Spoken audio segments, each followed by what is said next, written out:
In this lecture, we'll focus on inserting something into the database. But before we do that, we have to be able to create our database and create our database table.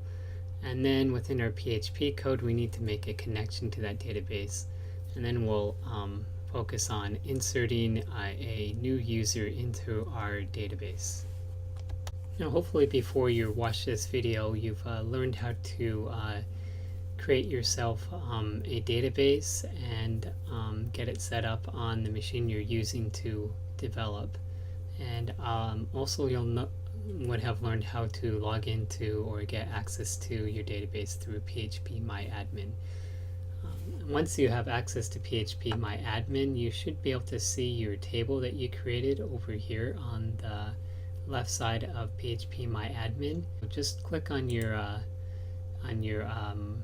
database that you're using, and since you don't have any tables yet, you'll be prompted to create your first table. Now hopefully you have created your database schema and maybe done an ER diagram and know exactly what you want inside of your table. Since we're going to insert a new user using the form that we created in the last lecture, if you remember, we had a name, an email, and then there was a password and password confirmation. Now we don't need to store the password twice, so we only need one field to store the password. So that's 3 fields of data that I need to store, and I'm going to name the table users. I'm going to actually have 4 columns because every table that you should create needs a primary key, and you might be able to find some one of the fields that you have to be a primary key in your database. But usually when you're doing a web application, you always create a column called ID or database ID for every table that you create and use that as your primary key, and it's just a number that auto increments for you. So there's going to be 4 fields: an ID field, a name field, an email field, and the password field. So you click go, and now I have this form right here, and it won't all fit on in this video, so I'll have to scroll back and forward. So the 4 fields that I'm going to use again are the ID field. I'm going to put the email field next, and I'm putting this next because that's the field that users will use to log in.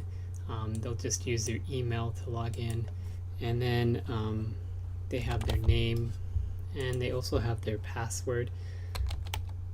But I'm going to use the hashed password as the name of this field because we never want to store passwords in the database in plain text so that everybody can read them.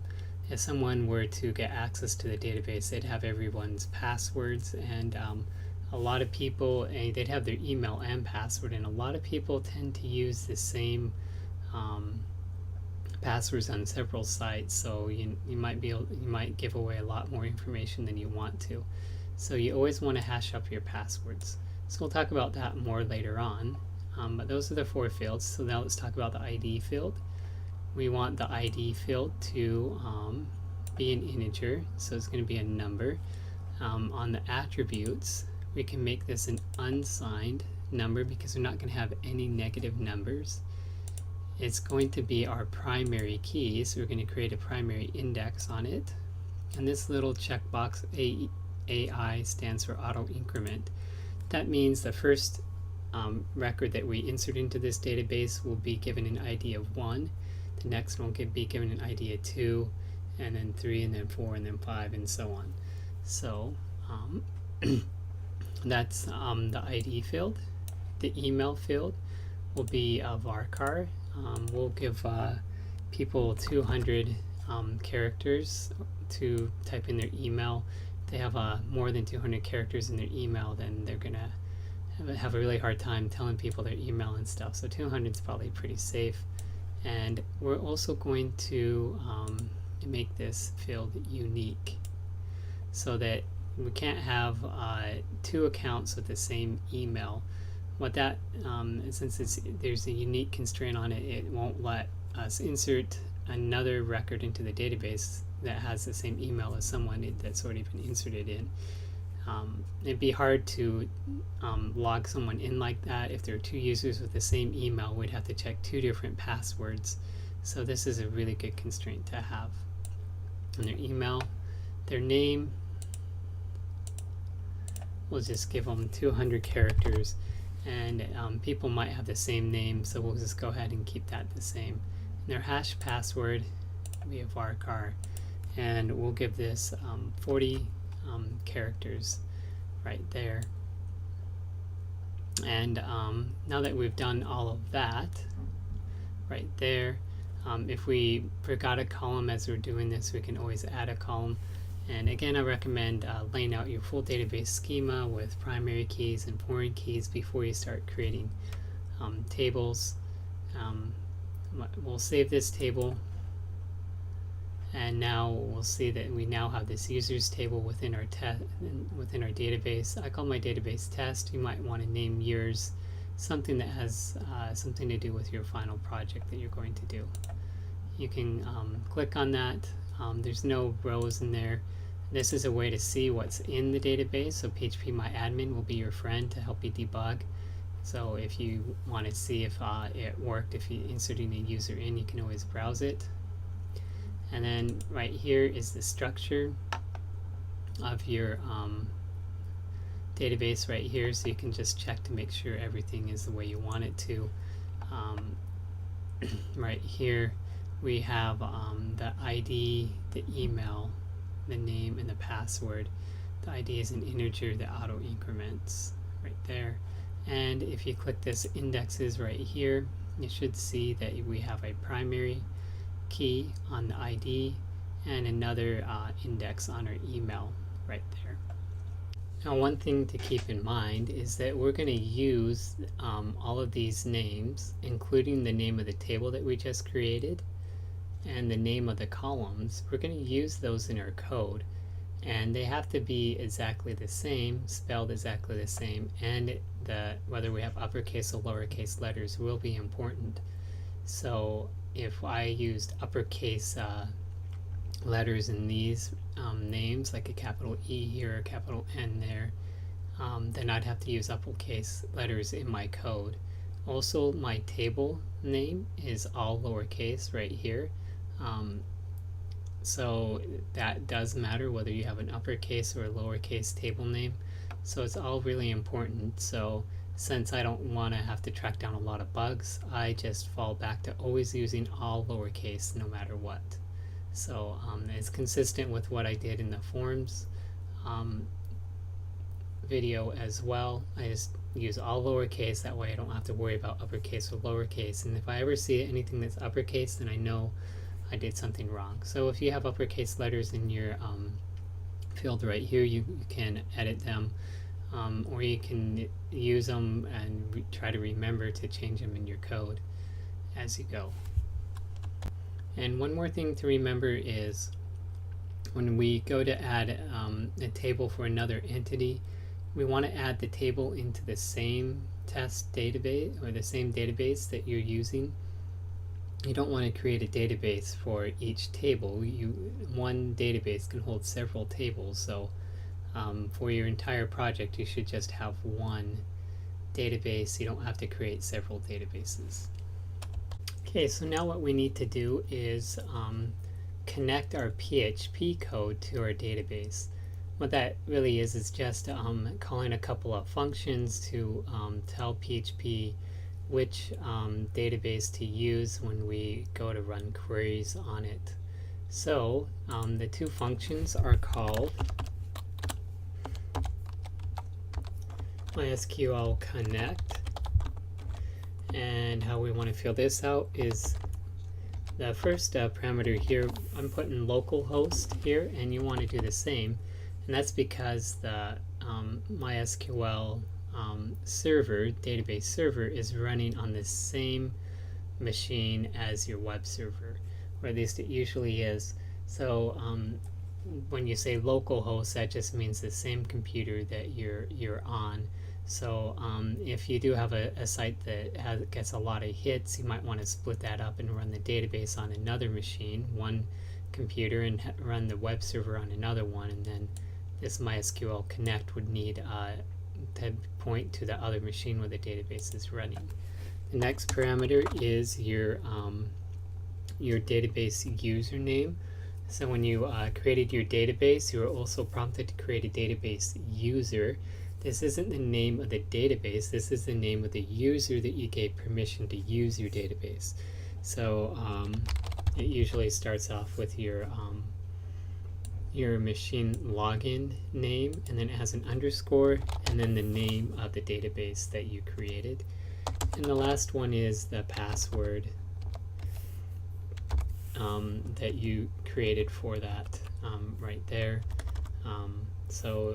I used a really simple password, but hopefully you have a good password there, but not a password that you use for anything else, because you have to put it right here in your code and people might see it.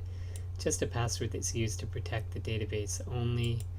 And then that will create a connection to the database server and log this user in. The next thing we need to do is tell the PHP which database to use. So this is the name of the database you created, which is the first step. Usually you create a database, then you create a database user, then you give the user permission to use this database. So hopefully you remember the name of the database that you used. A lot of times they're the same, but they could be different. Maybe you called your user PHP user or something like that, and then your database you named something else. So with these two function calls right here, you should be connected to your database. Now the thing is we're going to have to call these two functions on every page that wants to have access to the database, which is going to be a lot of pages within your site. So you don't want to copy and paste this onto every page. So we should probably put this in a partial or a function or an include file that we can include into all of our files. So I'll go ahead and turn this into a function by snapping my fingers. So now you can see I opened up my functions.php file, the same one that has my navigation bar, my navigation links, my assignment links, these functions that I created in the partials video. And I just added one more function called connectDB. So we'll go back to our register page and we'll require or include the functions.php. Now we got to be careful, we don't want to include it more than once.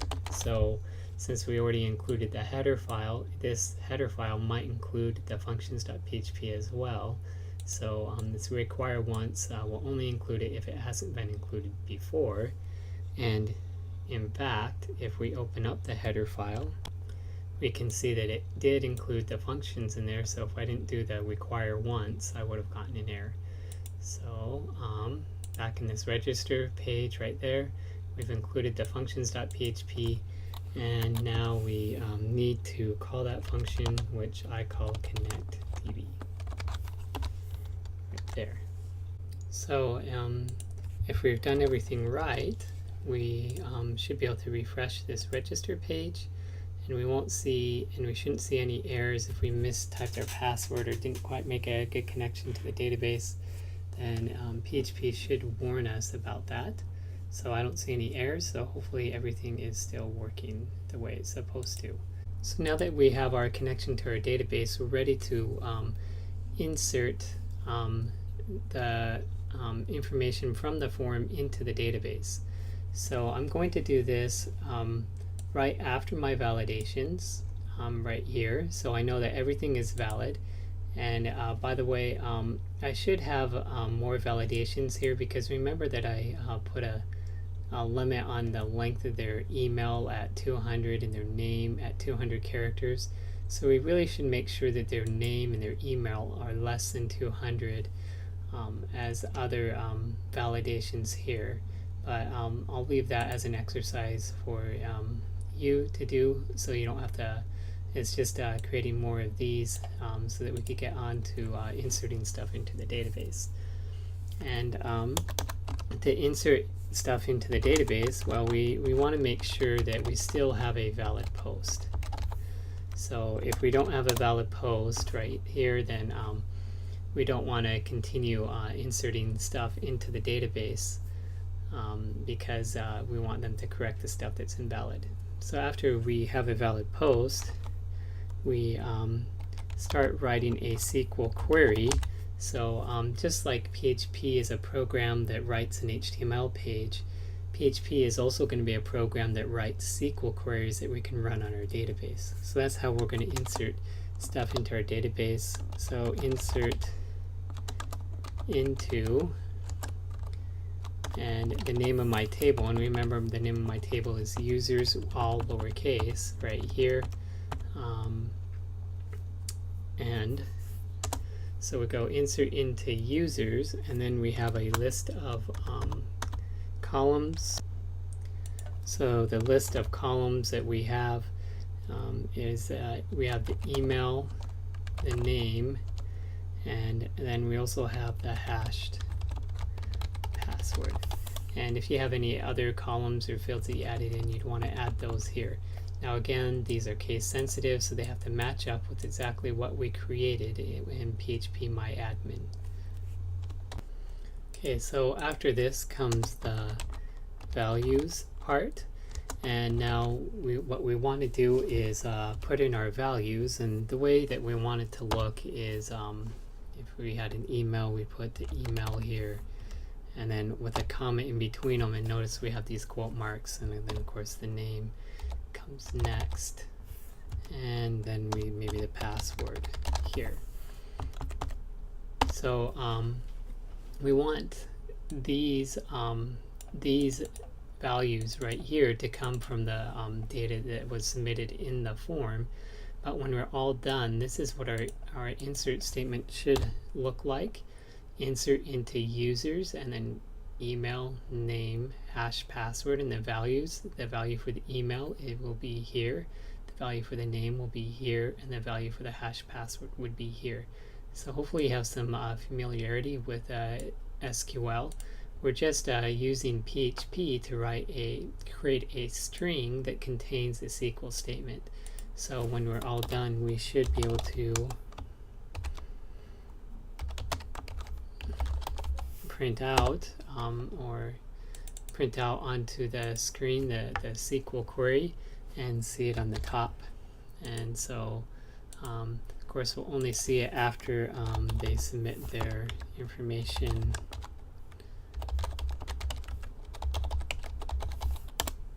And so now we see insert into users, except for this isn't the fields that I submitted. I want these to be filled in with the values that I submitted. So what I'll do is I'll end this string mark with a space right.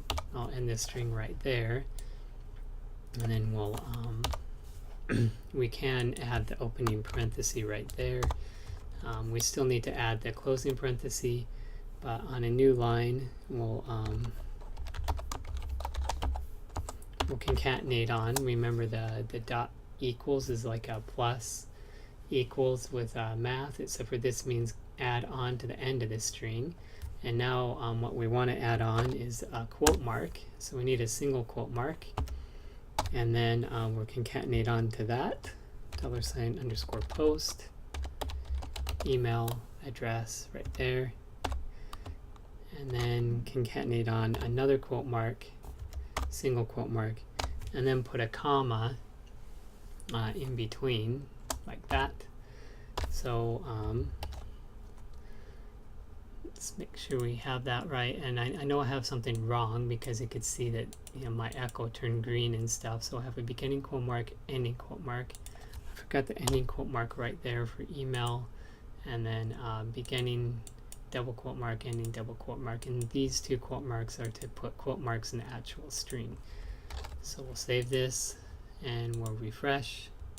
We'll resend it, and now we see that we have the parenthesis, the single quote mark, and the Fred at Fred.com, and an ending quote mark with a comma, and there's also a space right there. So you see that this single quote mark and this single quote mark ended up inside of the string up there. And so now let's add on the next value. We already have the comma, so now we'll need to add on the name.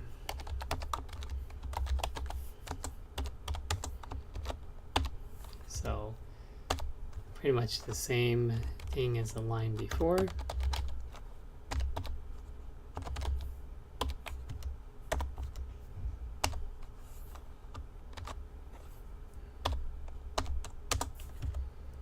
And so now we should have the name in single quotes, and then we need the password.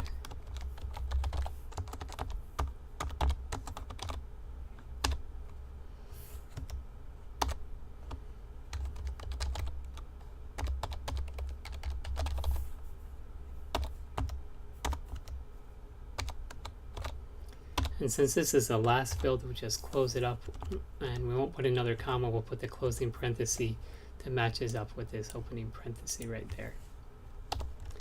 So now we'll see what that looks like. And now we see that we have their name and the password, which I typed in as Fred right there. We just need an ending parenthesis. So I'm just printing this out to debug. I don't want to print the SQL statements onto my site for all my users to see, but while I'm developing it, it's a smart idea to print out the SQL statement so we can see it and make sure that it looks the way that we want it to. Remember, it has to follow this format exactly, or else we'll get errors later on.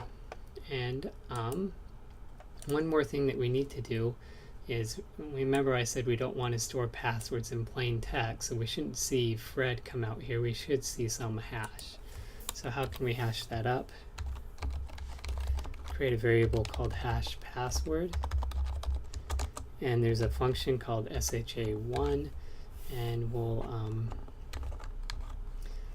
go ahead and hash up the password right there.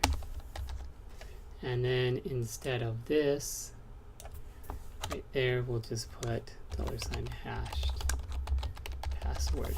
And since this is an array, we can just put the string right on in. We don't need to, we can just put the variable right in the string. We don't need to concatenate it in like we do for the rest of them. So once I do that, we can see that now we have a random hashed password. Now SHA1 will do well for most small sites, but if you're going to ever start making a site that collects credit card information or deals with money, or it becomes really popular, you really should start hashing up your passwords with something called bcrypt. And in newer versions of PHP, they have built-in methods that will hash up passwords with bcrypt and verify them. But for this demonstration, I'll just use SHA1 since I'm making a site that probably won't have any users other than me, and it'll also not deal with any money. But if you do decide to launch your site, you really should use bcrypt instead of SHA1. So now that we're printing out our SQL statement, we can see that it looks like it's in the correct format. So now that we're printing it out, the next step is to run the SQL statement. So to run the query, we use the built-in function MySQL query, right like that, and then we just pass in that string that we created and that we're printing out, the string that contains the SQL query that we want to run. Now if we just do this, we'll have no idea whether this succeeded or failed, so we usually want to save the result of running that query in a variable. So a result right here, and then we'll check if not result. So if it didn't work, result will be a false value, and then we'll get in here, and then we can print out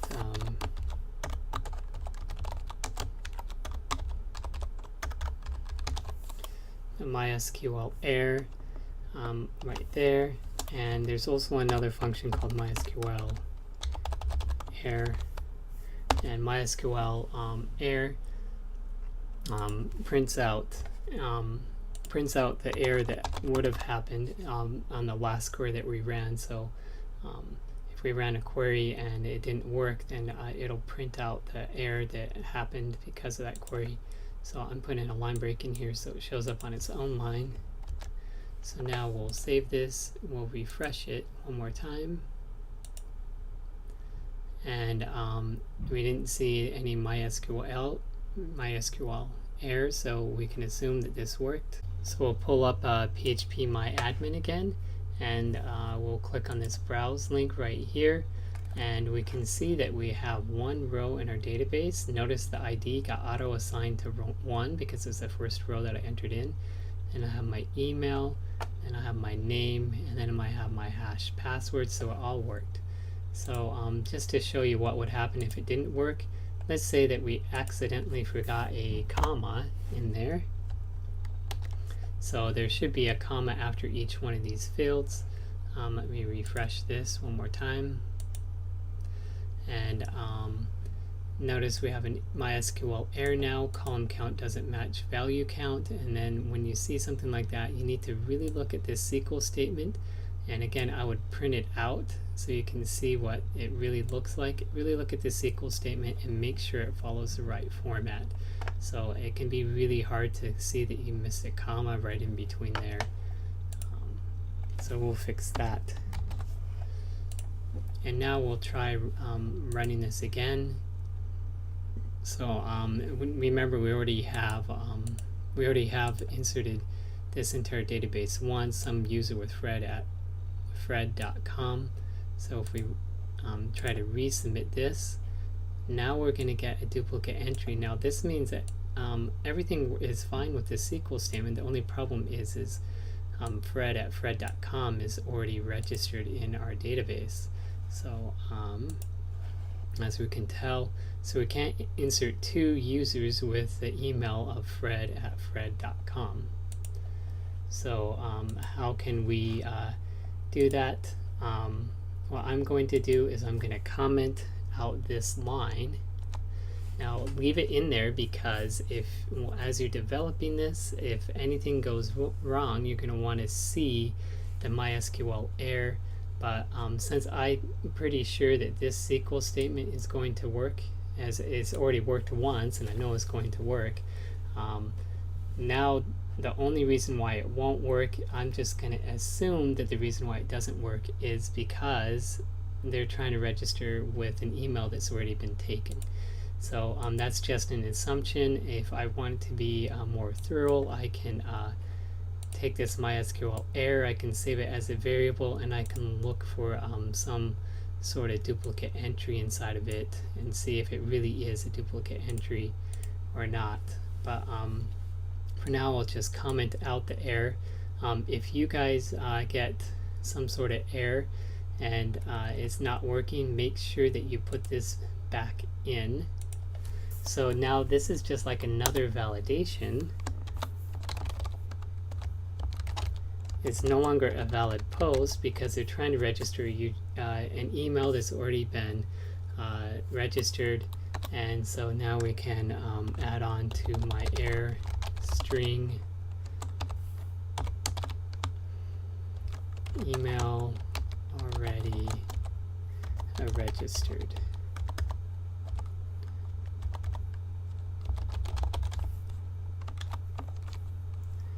So again, this is just the same thing that I've done in my validations right here, and then I'll probably want to set a login error so the login field gets highlighted, and I'll snap my or maybe not a login error but an email error since it's on my email. So my email gets highlighted, so I'll snap my fingers and make my email do the same thing as my name and my passwords have done.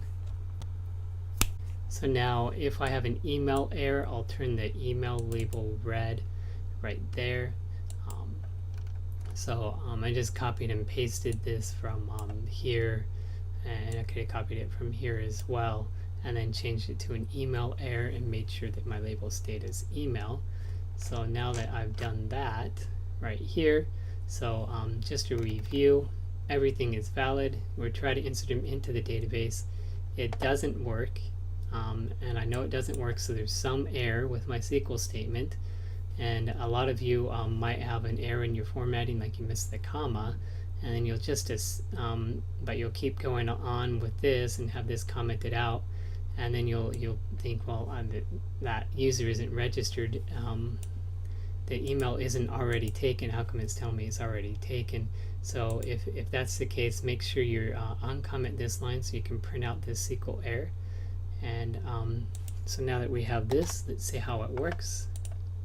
We'll resubmit this form one more time, and now we can see the email's already registered. So now Mark Jones, Fred's brother,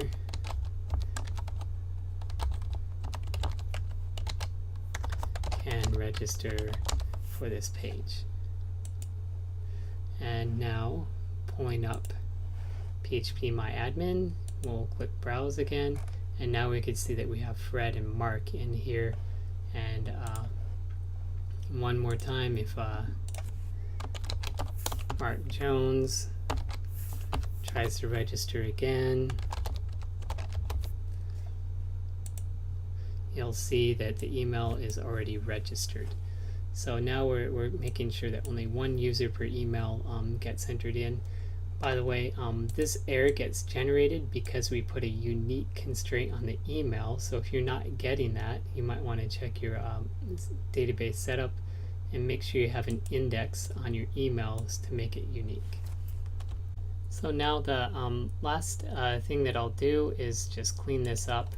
We don't want usually seeing the SQL statement and this. So these are for debug purposes. So if your page is not working the way you think it should be working, and if you're getting email already registered errors when you don't think you should uncomment these to help you debug.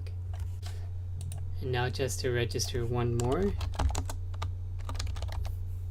Mary Jones, Fred's sister, will register for this page. And now it says congrats, you registered, and now we don't see any SQL statements or anything there, and even on the register page we don't, so it looks the way that we want it to. But if we ever have errors, we'll just make sure that we stop commenting these out and print them out and check out those errors.